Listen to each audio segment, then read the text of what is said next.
A big subcomponent of cult-like behavior is, of course, seeking comfort in certainty and authority.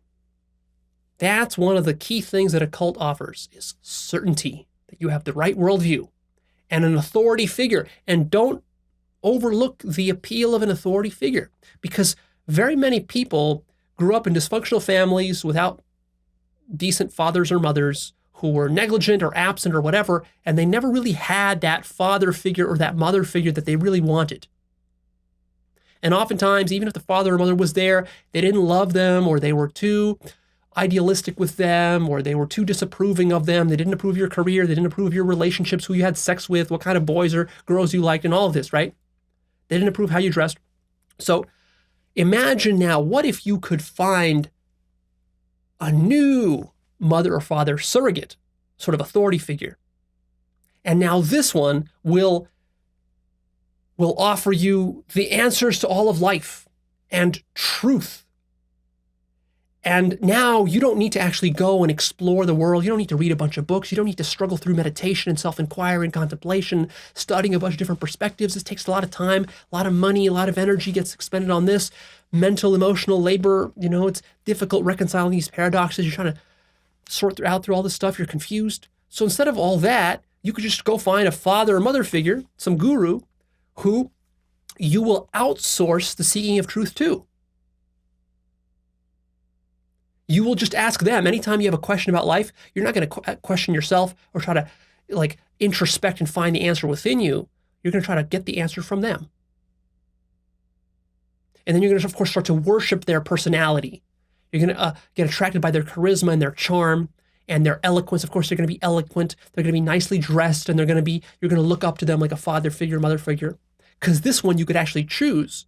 Your real mother or father, you couldn't choose them.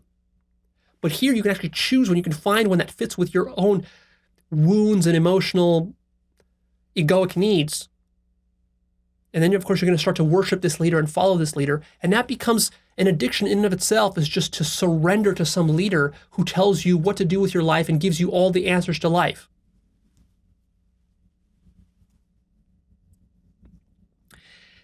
There's a sort of a tendency in human beings to try to please powerful father figures, both for men and for women. A lot of men, most of what they spend their life doing is just trying to please their fathers. And so this tendency for an authority figure becomes very seductive. So notice how this is happening, not just in cults, but this is happening in religions, mainstream religions. It's happening in politics. It's happening in government. It's happening in business. It's happening within sports. It's happening with actors and celebrities. It's happening with YouTubers. Notice how you do this, how you create these sorts of leaders. Notice how you do that with myself. There's a sort of a leader-follower dependency fantasy that's created, as though you're following me. And then you don't want to disappoint me, and then I don't want to disappoint you. And then we get this kind of dynamic going. That's a lot of what happens within cults. And then, of course, once this happens, you start to idolize and lionize the leader, the authority figure, because they are dispensing truth to you, and they are a sense of direction in your life, because you don't want to take responsibility for actually making hard choices. You just want to be told what to do. And then, of course, by that time, now you start to believe that the leader can do no wrong, because you want to paint a simplistic picture of the leader as either good or bad, black or white. And this is what happens. This is what's happening with Trump right now. Is his supporters see him as not being to do any wrong, not being able to do any wrong. And then, look at this happening in Islam with Muhammad.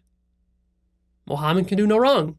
Look at Buddhists with the Buddha. Buddha can do no wrong. Look at the Rajneeshis with Osho. Osho can do no wrong. Look at the Pope in Catholicism. The Pope is infallible.